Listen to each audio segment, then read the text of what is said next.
We look at all of the areas that we believe fiat broke.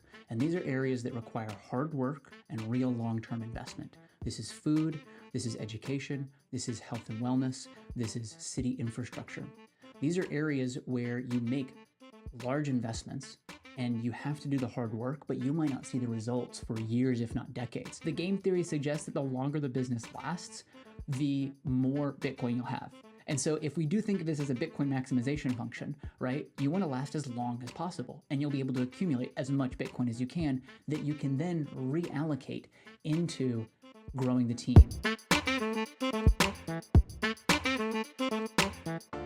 Welcome to the Business Bitcoinization Show, the show dedicated to helping you enrich your life and grow your business with Bitcoin, the hardest money on planet Earth. I'm your host, Josh Friedeman, and our guest today is Lucas Bazemore of Township Ventures. Township Ventures purchases companies, increases their operational capacity, and puts them on a Bitcoin standard. We're going to get to our interview with Lucas right after this. Business owners, unlock the benefits Bitcoin has to offer your business with the Bitcoin for Business Quick Start Guide. This 27-page guide highlights the 6 ways you can grow your business with Bitcoin. Check it out in the show notes. Lucas, welcome to the show. Pleasure to be here, Josh. Thanks for having me. Excited to chat. Absolutely. So I like to start off every single interview with a few questions that help us to get to know you a little bit better and give us some insight for our own lives. So you ready for these? Absolutely. Question number 1 is this: when and how did you first learn about Bitcoin? Yeah, as most people say, I learned about it actually in 2014, was just doing the gambling thing and didn't realize what I was doing, trying to do the get rich quick. But then really one of my partners at my company, Darian, I have to give all the shout out to him because he beat us over the head about this Bitcoin thing. And so it wasn't about 2019 that things really clicked and we went all in. And I'll say this so for the audience to know, I'm 150% allocated to Bitcoin right now. So short fiat, long Bitcoin. Yeah, I'll leave it at there. Any recommendations, or would you recommend people don't go extra long Bitcoin, or are there ways to do it in a way that actually kind of makes sense and is not just potentially throwing your life down the drain? Absolutely. No. I'll clarify that one. I am not a financial advisor by any sort. So you have to make the decision that's best for you and your family based upon your current financial situation. So the only reason why I can do that is because I have I'm blessed to be in that position to take on that type of position. Whereas, 2 or 3 years ago wasn't even close. I wouldn't have even considered it. So it's only as I've learned more and had more levers an opportunity to do something like that. So obviously, you need to make the best decision for you based upon your risk tolerance and your understanding of Bitcoin and money, etc. Question number 2, what's an insight or fact about Bitcoin that you wish everyone understood? Yeah, I'll say 2 things, if it's okay. The first one is, some of your other guests have mentioned this, and I think it really is important, is that Bitcoin is not the ends. Bitcoin is a means to an end. Bitcoin is now the best money that exists. And so we need to be stewards of that money as we allocate it in our lives and where we put that for our friends, our family, our communities. And so that, I think, is something to remember. Now, that transition happens as you've accumulated more and you learn more, which leads me to the second point that I think I wish people kind of already understood now, which is Bitcoin has unequivocally won. Bitcoin will be the world reserve currency, and we will have hyper-Bitcoinization in the next 15 years. The writing is on the wall. I mean, I think you might have recently seen the European Central Bank just came out and said Bitcoin's going to go hit $1 million a coin. It undermines government's ability to control people. It gives people sovereignty. That's why we need to ban it. It's like we're living in a parody of reason at this point. So the writing's on the wall. And I think that Bitcoin will have an impact on society in magnitude that will be as big, if not bigger, than the internet itself in terms of what it will affect. So there is this seriousness of what's to come that I wish people kind of just knew, but it's okay. It happens with time. Was that the same ECB report where they were saying that people who don't hold Bitcoin or are latecomers will be impoverished if Bitcoin is successful? Was that the same Exactly. thing? It was the exact same report, and it's hilarious, right? They are literally the best advocates for why you should buy Bitcoin. I wish Well, more people read the report. it's crazy because at that point they're basically saying if you don't have this thing, then you're done for, which is them saying that it's going to be the thing that wins. Once again, yeah, if everyone could read the report, and you hardly need to read between the lines, but just see what they're saying, all of a sudden it should become so much clearer to people. And yet some people, for whatever reason, are still dragging their feet. It's okay. What I'll shout out one of my partners, Darian. He just says there is this kind of um, weird paradigm where as price appreciates and you get it to break people's expectations of reality, it forces people to question what it is that they know. So things take time. We try to educate as much as we can for those that aren't there. But you're right. You can read the report, and it's literally the government saying it. So I don't Mm. know. I don't know what to tell you anymore at this point.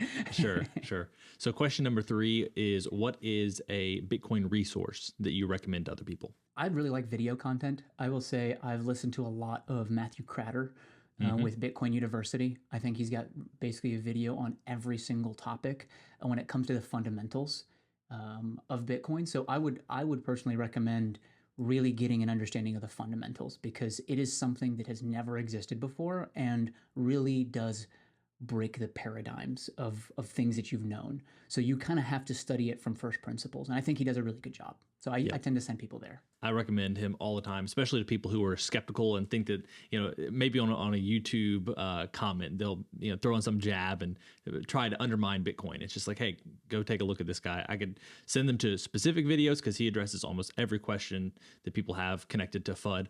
But at the end of the day, like, go check it out for yourself, see what's out there. All the questions that people think they have that are in their minds are like checkmates against Bitcoin are all easily answered. And his is probably one of the best places to go for that. So I appreciate that resource. Question number 4, beyond Bitcoin, what is a resource, tool, or idea that's been helpful to you or your work recently? Absolutely. So I'm a big book reader. I love trying to find what I call cornerstone books, Mm. books that have distilled ideas in an area that I think are, of course, pertinent to me, but I can go back to over and over and over again. So right now, what I'm reading, or what I'm reading that I recommend is, I love $100 Million Offers by Alex Hormozy Hmm. when it comes to thinking about sales and value perception and niching down. I'm also reading Actionable Gamification by Yu Kai Chu. The ideas of how do you design systems around motivating factors for people, and how can you build not just games but businesses that drive towards win states like games do that also deliver business outcomes. And then the last one is Pitch Anything by Mm. Oren Klaff. Whether when you're a business owner, right, you're constantly selling. Whether you know it or not, you're selling to your customers, you're selling to your team, you're selling to investors, you're selling to everybody. And so understanding the nature of what pitches are and how he does a great job of breaking down the biological components of how we actually process information and how to get past a lot of these like fear signals that we have when we're learning something new. So he really does a great job of that one. So those would be the books that I would recommend as kind of resources or tools that I'm using in my business. Excellent. Well, I appreciate you sharing those resources. Now we have our final, what we call our arbitrary but insightful question, and it's this: as a general life principle, is it better to ask why or why not? I've thought a lot about this one. It really was almost a stumper, but I'll say this: as an entrepreneur at heart, my DNA has always been in the why not category. Mm. The idea of spending time, money, energy to build something that may fail was always still worth it if the size of the opportunity was big enough. Now, I've really been shifting into more of the why camp, especially as I'm taking and transitioning more into the role of my personal life, husband, potentially fatherhood, or as I've adopted Bitcoin mentality. And now, again, as I mentioned, being a steward of money, you kind of have to ask yourself, okay, if the default is do nothing, right? And I can hold on to that and save. I really have to ask myself, why would I do something and output that expenditure and capital. And for me, that comes down to really asking myself, what's my purpose? Like, why am I doing what it is that I'm doing? Why am I spending time with these people, or going to these activities, etc.? And so I look at it definitely more as a questioning of what's important to me moving forward, looking at a long-term time horizon. Whereas before it was always just like, how do I make the next buck? And it's like, that's no longer the case anymore. Well, Lucas, we're here today to talk about Township Ventures. I happen to run across you guys. I love what you're doing, but instead of me spilling the beans, could you just share about Township Ventures and maybe what led you to getting this set up in the first place? At the core of our team, we believe that fulfillment is the most important thing in life. And we create that fulfillment by putting people first and designing for people in everything that we do. Township Ventures itself is a long-term holding company to buy and build businesses to last generations and ideally fix what fiat broke. And so we take this idea of creating fulfillment through human-centric design, applying Bitcoin as the lens with which we look at everything, which I'll touch on a little bit more later, but ultimately to build not just wealth or generational wealth, but what we believe is internally is true generational wealth, where you're actually building fulfillment for yourself, for your family, for your community, for your team, and you are taking the ultra long-term mindset. So how we came to that is that our team is a collection of engineers and entrepreneurs and even physicists, and we looked at so in our lives, we've had experience with healthcare, manufacturing, services, lots of different industries. And we were all in kind of leadership roles in those organizations that we participated in. And what we found out is there's really kind of three trends that are going on at the moment that steered us into this direction where there's an opportunity window to create this new generational wealth that we're trying to lay the framework and the blueprint for with Township Ventures. And those three were, first, you have the aging demographic of older individuals that have businesses that are for sale. So that silver tsunami, as people like to say. And so there's an opportunity of businesses that are coming onto the market that are trying to be offloaded that don't have succession planning. The second is, of course, Bitcoin itself, right? Hyperinflation around the corner in many different domains, and Bitcoin being that opportunity to bring it into the local communities that are there. And then the third is actually AI technology, which I know it's kind of AI again, but there's a very real, what we believe here is that more is no longer what's being requested. There is now going to be an infinite amount of more. What matters is getting back to quality. And so at the heart of what we really are thinking about is quality in what we do, quality in the decision-making, quality in the people, quality in the business, quality of how we allocate Bitcoin, right? Those three kind of trends give us this window of opportunity to really leverage the traditional financial world that is still using fiat, put Bitcoin on the company's balance sheets. And actually, I had a great conversation with somebody where he'd said, it's not just about putting Bitcoin on the balance sheet. It's actually about turning the balance sheet into Bitcoin. And what are all the implications that comes with, which I can touch on a little bit more later. But then going full circle, once you're there, you've acquired the business, put Bitcoin on the balance sheet. How do you build that business? How do you do the hard work of just doing really good business and making high quality decisions? And what we try to do is look at everything through that Bitcoin lens, through that quality lens of what are those implications, right? How do you think about your customers? How do you think about your team? How do you think about capital allocation? How do you think about kind of the whole 9 yards? And it sounds like a lot, but when you kind of slow down and you start thinking on at least 4-year cycles with Bitcoin, right? Not just, next quarter, but even at that time frame, you really start to shift your priority to long-term sustainability. And so that's one of our core metrics is we're constantly measuring, is what we're doing right now sustainable for the long term? And if we're having trouble answering that question, we need to kind of slow down and try to find that answer. And now that might mean go out, try things, run against the walls, test and validate, still using kind of that agile entrepreneurship mentality, but in low risk, low cost ways that get you more information to make a better decision. So that's a really long-winded answer, but I hope that kind of shares with you kind of how we think and what we're doing here at Township, and I can go into further. So Lucas, one of the things you've just mentioned is the idea of kind of a generational perspective, and also the focus on quality. And I wanted to, before we get into the idea of turning your balance sheet into Bitcoin, which is very interesting to me and probably sounds outlandish to the average business owner, what is the connection between thinking generationally, thinking about quality, and Bitcoin? Great question. So the entry point that you have to think of is if Bitcoin is the best money, and right now we're in this transitionary period where the Bitcoin hurdle rate is basically 149% compounded annually. So over the last 10 years, Bitcoin has done just that. It's compounded 149% every year. And so you have to ask yourself, okay, if that's the case, then am I going to allocate my money towards something that generates me less than 149%? That's one way to think about the direct linear kind of correlation. But this also drives us to think about where that long-term side of things is, where when you're allocating capital, now you think about it not just strictly from a dollar perspective, or sorry, not from a sats perspective, or a return on capital in nominal money units.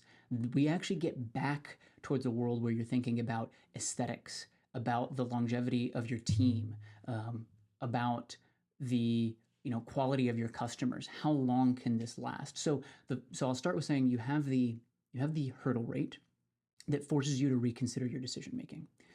Then with that hurdle rate, you then have to re-question everything else, which is, am I going to hire this person, or am I going to reinvest in my team? Am I going to try to get the next customer, or am I going to make my customers that I have last longer? And so that immediately forces you to think about, well, actually, it is more valuable, and this is even a traditional business metric, right? We all know customers that you have generate you more cash than trying to go get a new customer, right? The customer acquisition cost is so much higher, and when you account for the inflation of the customer acquisition costs, it's a no-brainer to invest more in the customers that you have, provide them more value, provide them more services over time. And so when you really think about it there, and we were kind of touching on this earlier, under a Bitcoin standard, you actually if you want your business to last as long as possible, which I think is maybe implicit what most people want, right? Most people are not the type of individual that's building their business to grow it, sell it for, 2 coins and then go sleep on the beach. They do it because they love their business, whatever that may be. And they love their team, they enjoy those motions, and when it makes them money, fantastic, right? But they get to do what they're enjoying on a daily basis. And so if you can build that succession planning into the organization through the Bitcoin lens, you start to think about the customers that are receiving your customers, putting them on a Bitcoin standard, putting your vendors on a Bitcoin standard, because then as the rising tide lifts all boats, your entire supply chain becomes much more reliable over time. And so when you are thinking about the generational mindset, you do have to think about every component with this hurdle rate of 149%. And I think it's actually going to increase as we accelerate into the transition. Yeah. But I'll pause. Does that answer your question? Does that shed some light? I'm curious. It does. And I guess then the follow-up question then is that why you want to turn your entire balance sheet into Bitcoin as opposed to holding Bitcoin on your balance sheet? Or is there an additional perspective there as well? Yeah, it's more of a semantic play, but it is the lens of not just trading fiat for Bitcoin, which we all have to go through. Everybody has to kind of go through that transition of, okay, I understand it, I'm learning about it, I want to put Bitcoin in my company, but there is also the lens to look through exactly that. For example, one of them that I think is really important for most business owners to understand is the implications of a deflationary asset. So under a deflationary asset, or let's actually look at it from the converse to start with. In an inflationary world, you don't control your costs. Your costs are basically increasing. And so you are playing a game constantly of raising prices and trying to grow. So inflation forces growth into the system without necessarily caring about if it's sustainable or not. It just simply says, hey, just FYI, costs are going to go up, so hope you're making more money. Otherwise, you're going to get squeezed. And if you flip that around under a deflationary world, what now happens is your top line revenue might actually go down. And so you're now actually chasing a world where you have to become more operationally efficient. And so investments should not, you change your mind from putting your time and attention into how do I grow, and you put it actually more into the camp of how do I become more operationally efficient? So is the business reducing costs over time? Are revenues declining slower than the deflationary pricing pressure? Because we will get to there where your top line revenue might actually decrease in nominal terms, but your purchasing power would have gone up. And so you're going to have to make sure that your revenues are declining slower than the rest. You're also wanting to think about, is the product or service increasing in quality or value to maintain purchasing power or pricing power that you have? So if the product costs right now 100,000 sats, it's like, well, is it still 100,000 sats in 5 years? If it is, then you have to have provided whatever the delta is in terms of service value or product value to the end customer, because the customers themselves are also going to be asking the same question. Well, if I'm paying 100,000 sats now, this product really better last me a long time, because my alternative is I can just hold on to it and not buy the product. So even things like product ossification will become more and more prevalent, which is, I think, one of the other things that I'll kind of touch on when it comes to your product or service, which is how do you make your product or service as absolutely great as it can be? Yep. Niche down who you're serving and make that product or service phenomenal, because your customers are going to ask themselves eventually, hey, wait, this is 100,000 sats. Why am I continuously spending 100,000 sats? Either the product stays the same and I should be paying you less, or the product is getting better to maintain that pricing power. So I'll pause there. I can ramble, but... No, I think that's great. And one of the things that we have this free Bitcoin for Business quick start guide that we talk about on the show. And one of the terms I use there, instead of accepting Bitcoin, I talk about earning Bitcoin, because of that very thing, where it's like you're going to have to at some point convince people that whatever you're offering, whether it's a service, product, anything else, it is worth a finite piece of the pie, a finite piece of the money. And it changes how you begin to think about what money is and why people are giving it, or why you might be giving it to someone else. So I think that's a very interesting point. And I think the more business owners start to think about that, the quicker quality will go up. And then it's a new thing, because business owners have to think about, am I willing to accept less for this product or continually increase the quality so that I can be maintaining my revenue? It's a totally different game than what we're used to, but I think it will be a valuable place when we get to that point. One of the things I wanted to ask you about as well is there are a few key areas you guys have decided to focus on at Township Ventures, and I wanted you to talk a little bit about what those areas are and why you've chosen those. Perfect segue, because I wanted to touch on what the last piece you said, which was the cost that customer has to pay. And one of the things is the investments that we make in those cost efficiencies. So we look at, in particular at Township, we look at all of the areas that we believe fiat broke. And these are areas that require hard work and real long-term investment. This is food, this is education, this is health and wellness, this is city infrastructure. These are areas where you make large investments and you have to do the hard work, but you might not see the results for years, if not decades. If you think about your health, right? Like, I have to go to the gym and eat right, and I'm not going to see the results tomorrow, right? It could be years before I realize it's like, oh, actually, I increased my lifespan by 5 years, right? Or education. You're investing in yourself or your children or your community, and that takes years. Even if you go into a technical skill trade, it can sometimes be a 1-2 year long process. which in a business environment where everything is measured in quarters, 2 years is 8 quarters. That's an infinite amount of time for the corporate world. So we focus on those particular industries because we believe that those are what fiat broke the most as the incentive for long-term investment completely disintegrated. And that's how you can understand also the importance of investing for that long term.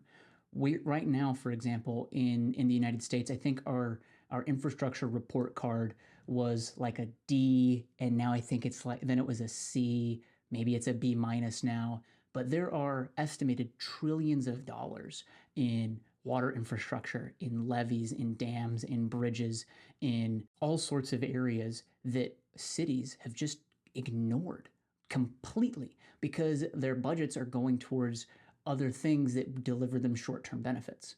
And so you really have to ask yourself your litmus test. So I'll give you some of the metrics that we look at. So the first one being the business needs to be financially resilient. That's first and foremost. You're not going to be able to do anything else if you're not actually, financially resilient. And that means maintaining good balance sheets. It means generating dollars. That's about 50% of the equation. And I'm using loose relative terms. But the financial resilience is one. The second part is what we call lifelong service. So this is that 30%. And so that's where you're investing into the service, the lifelong component of your customers and of your vendors and of your team. That's about, kind of 30%. And then the last 20% is on the community impact. And that for us is the crux of it, which is, are you actually making where you are geographically located better? And so those areas of food, infrastructure, education, health and wellness, these are things that have a tangible impact on the localities that they are. If you have children that are learning things that are applicable to their geography, right? Somebody in Texas, a kid in Texas might be much more akin to wanting to learn agriculture and oil and gas and cattle farming than somebody out in California that might want to grow up and have a winery, right? So if you can embed the locality into those investments that you're making and think about it from that long-term perspective, you can, what we're attempting to do is how do we create this horizontal playbook of principles to put into these areas of long-term investment where other people can then also go and replicate it, because we're not going to do everything, right? Those are areas that we want to have an impact in, but that needs to happen globally. The entire world has been under a fiat standard that all of these things need to improve. So pause there. I can get wordy with it, and I'll pause there.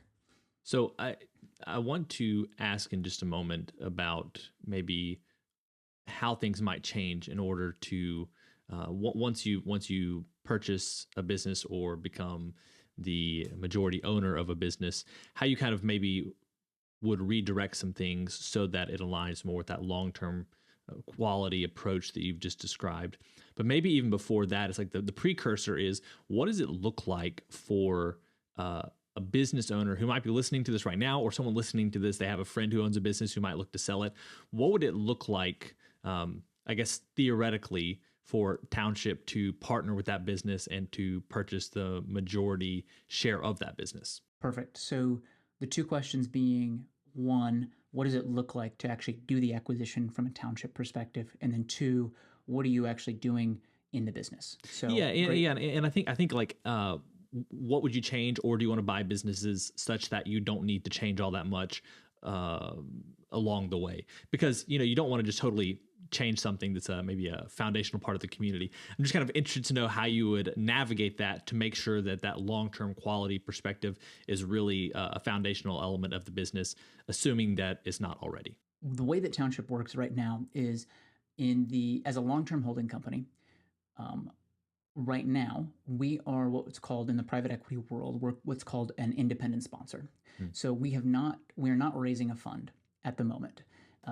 that could change in the future, but at the present moment, we're not raising a fund to raise a bunch of money and then deploy to go buy businesses. There's a lot of SEC regulation and compliance headache, and in a lot of ways, these funds actually have an incentive misalignment where the fund is making money off of the capital that they've actually raised.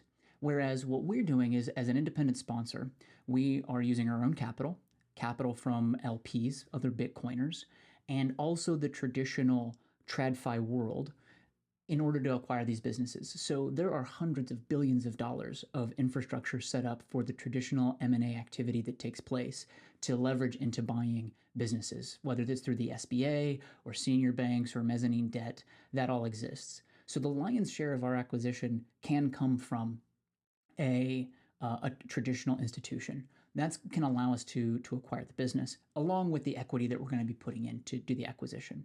Now, from a legal structure, what that means is that we are creating an entity to basically own that. We're buying the assets or shares of the company, and we are now owners of this new entity that's been formed. And as operating partners, or as operators, we are not acting as money managers. And so we are acting as business owners. So we're allowed to sell shares in this new business to the LPs, for example. And that actually for us aligns the incentives, because we don't actually make money unless the business is making money. Whereas in a traditional private equity world, a lot of the times they can make money off of grow the business and then sell it for a multiple. And so they'll take a fat fee off of the assets that they have as their management fee that they've raised money from, and then they'll make money when they after they've sold the business in 5 years. And so the entire structure is this short-term mindset. Now, it's longer than most, 5 to 7 years, but it's by no means generational in principle. And so that for us aligns the incentives a lot better, where we actually don't make any money unless we are growing the equity of that business. And growing the equity of the business in a Bitcoin world means Bitcoin on that balance sheet. What it looks like when we actually get into it, before I jump into that, any questions that came to mind on your end? I don't think so. I think it makes sense. Maybe the one thing is this sounds a lot like, and I don't know kind of the background of Berkshire Hathaway, but is Berkshire Hathaway a long-term holding company as well, or is their structure a little bit different? That's a great question. I would want to defer to my other partner, Roberto. He has studied Berkshire Hathaway for years, but in principle, yes. Yeah. Berkshire Hathaway their sole game is buy businesses that are going to last forever and grow the equity of that. So this is a Berkshire Hathaway on a Bitcoin standard, essentially. And in a way, yes. And we think that there is an opportunity for a lot of people to replicate this if they follow certain principles. So this is what we'll actually do when we get in with these businesses. The first is understanding that the business has been up and running for a while. It has its own operations. It has its customers. It has its team. We're not trying to go in there and disrupt everything. If anything, we want to have as minimal invasion as possible. But it's starting with the executive team, starting with the seller, starting with the leadership to create a longer term vision, to understand who are the best customers. So at a high level, we're going to start by doing an evaluation, right? Let's understand your customers, your vendors, your team there. Then we want to start to create plans to what we call as the entry point principle, do less better. So again, back to that whole hurdle rate for Bitcoin, right? It's not about doing more. It's actually about doing less, but doing that less better. And so maybe this translates into, serving less customers, but focusing only on the high quality customers and creating maybe turnkey solutions for them. It could be maybe building less products, but streamlining operations and therefore being able to serve more customers with a tighter kind of product set. Maybe it's just executing on fewer ideas, but instead rallying the troops to work on one singular opportunity that requires the entire team instead of having, 10, 15 small teams doing things. So we're trying to see where in the business that might not be happening, right? Is the company serving too many low value customers? Does the company have too many products that they're servicing? Is the team misaligned and doesn't understand what that vision is? And we're going to work with the executive team to actually put a plan in place to resolve those issues and understand that the new objective of the business is not growth. Growth, if it happens as a byproduct of the improvements, fantastic. But the principal requirement now is make this business last as long as possible. Because the game theory suggests that the longer the business lasts, the more Bitcoin you'll have. And so if we do think of this as a Bitcoin maximization function, right, you want to last as long as possible, and you'll be able to accumulate as much Bitcoin as you can that you can then reallocate into growing the team. Or if you don't even think about the business from the growth side and you're just like, hey, I have an opportunity to where I've got Bitcoin in the balance sheet. This is now, I can now create maybe an employment stock option plan or an ESOP, or I can now create a retirement account. And we actually go back to where we were before the 70s, where you had companies like GE or Ford that had these pension plans where people worked at the company for decades. And the reason why is because in a lot of ways, those businesses were providing the talent, opportunity for growth, fulfillment in the work that they do, and a steady, stable source of wealth that they had. And they knew that they were going to be taken care of because the money wasn't broken yet. And so I think we're going to see a reversion back to that, at least from like the employment perspective. But that's, I can keep going, but I'll pause there. And we are really trying to create plans around that at the highest levels of abstraction. I think one of the things, especially if someone's listening right now who's thinking about selling their business in the future, one of their thoughts might be, well, where do I play into this? Like, do I sell and go away? I say that knowing that from your website, you say we don't want business owners that just sell and are totally out. But what does it look like for the original owner after they enter into a contract or into a relationship with you guys? Great question. With us, we are looking for particularly owners or leadership team that want to continue to operate, because at the very least, well, from our perspective, at the very least, it actually creates an operational risk if the owner wants to leave that makes it actually difficult for us to acquire the business. Right, you're introducing new operational risks. But as a seller, the way I would position it is our team has experience in sales and marketing, in operations, in strategy, in industry research, in technology. I mean, one of our partners, Cameron, he owns an AI development company right now, and he's at the forefront of building products in that space. So we have skill sets that we utilize to bring in an outside perspective of the business that you have. And with the Bitcoin lens, how can we make this last as long as possible? And so with the seller themselves, the business owner, the leadership team, it's about giving them more time to do the most important things. And as a leader, the most important things that you can do are working on your business, not in your business. This is something that, a lot of people hear all the time. It's like, oh, work on your business, don't work in your business.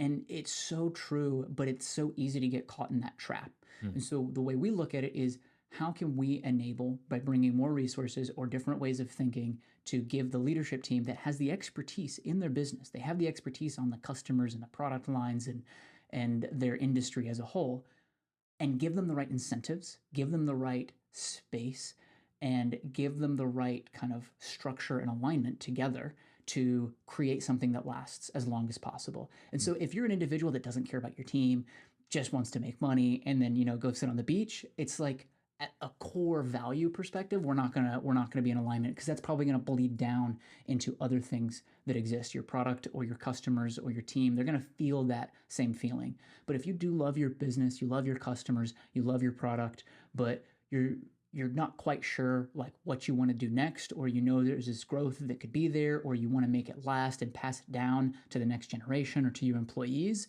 That's exactly how we're thinking about this. Does that answer your question? It does, indeed.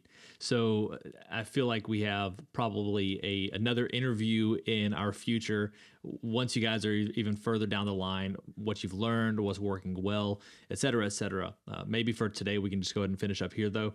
Are there any final thoughts you have, anything you want to make sure the listeners leave with, either that you want to reiterate or that we haven't addressed yet in our conversation? I'll say first, just thank you again for having me on here, Josh. I think that what you are doing is meaningful and impactful, and I hope that you continue to do it. I think that the information that's being disseminated needs to continue to be disseminated.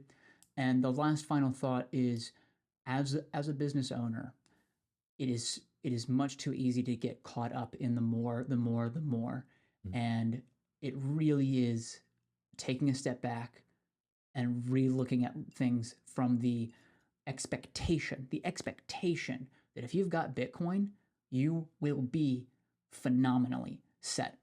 And then asking yourself, if I know for a fact that I'm going to be taken care of, and I have that security of being financially stable, where if I don't change anything in my life, if I'm okay with it, and I'll be good for the next 20, 30 years, where do I want to spend my time?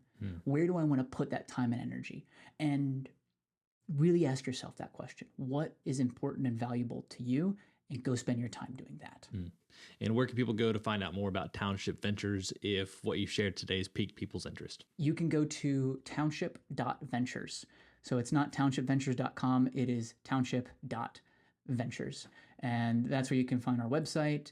And from there, you can get to the social media. I don't know them off the top of my head, but you can find me on LinkedIn as well at just my name, Lucas Bazemore. Love to connect with anybody that is curious and wants to learn more. Great. Lucas, thank you so much for your time today. It's been a pleasure. Absolutely. Thanks, Josh. Well, friends, it's a wrap. Thanks so much for listening to this episode of the Business Bitcoinization Show. If you want to reach out to either me or Lucas, you can find those links down in the show notes. If you know of someone thinking about selling their business, let them know about Township Ventures. As always, keep building, keep growing, and until next time, keep living and leading well.